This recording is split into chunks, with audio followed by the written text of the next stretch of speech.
Hello everyone, how are you doing? This is MD Tech here with another quick tutorial.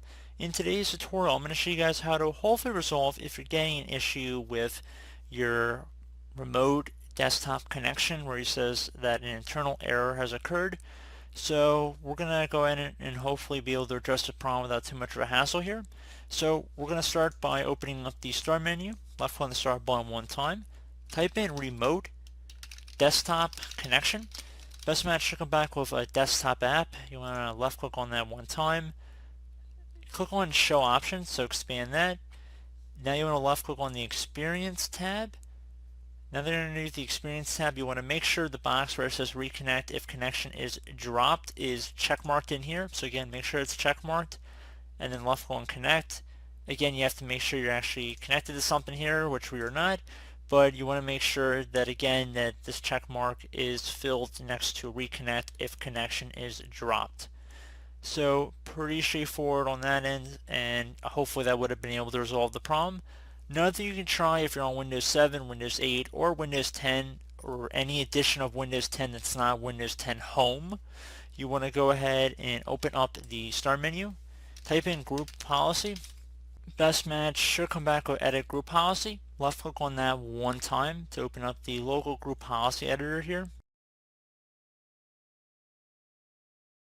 Now I'm going to make this window a little wider, and I would highly suggest that you guys minimize the area for user configuration. So if there's a little arrow next to user configuration here, I'd suggest collapsing it. So a little arrow, just left click on it to collapse it, because some of these folders, as you can tell, are the same name. Don't want to go underneath the wrong section here. So underneath computer configuration, you want to go expand the administrative templates folder. So expand administrative templates. Now you want to do the same thing for Windows components. And now you want to scroll down to remote desktop services. Should be right here. Expand that.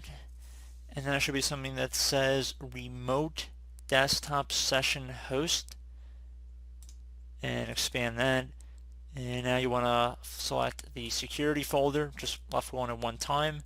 Now on the right side there should be something that says required use of specific security layer for remote connections, and we're going to find that right there. Make it a little bit wider for us as well here. Require use of specific security layer for remote, and then parentheses RDP connections. Double click on it, or you can left click on policy settings where it says edit. Just left click on that hyperlink right there. It'll take you to the same place you want to go.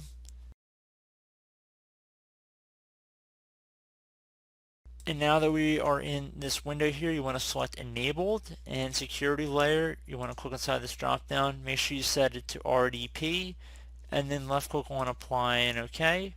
Once you're done with that, you should be able to close out of here, but to just restarting your computer, and hopefully that's been able to resolve your problem.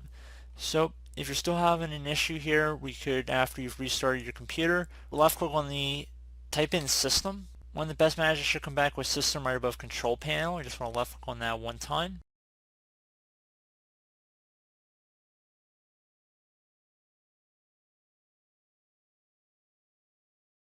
Now on the left side, you want to left click on where it says advanced system settings.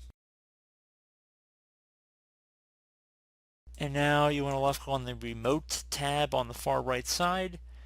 Now you want to select allow remote connections to this computer, and you want to uncheck where it says allow connections only from computers running remote desktop with network live authentication. And then left click on apply and OK. And that should hopefully be about it. Now you can play around with that if you want to just turn it off after you've done with that. You don't necessarily have to keep it permanently unchecked here. So if you're just trying to temporarily trying to access something, you're more than welcome to. However, you can keep it checkmarked as well as keeping allowed remote connections to this computer. You can keep both of these selected potentially. However, if you want to play around with it and just try unchecking it and then trying to remote access somebody, you're welcome to. And then I actually would suggest probably recheck marking it once you're done. Just for security's sake, it's probably a little more secure to leave it checkmarked in there. Left click on apply and OK. Restart your computer. Once again, I think we've gone through 3 or 4 different methods, and hopefully one of them was able to resolve your problem.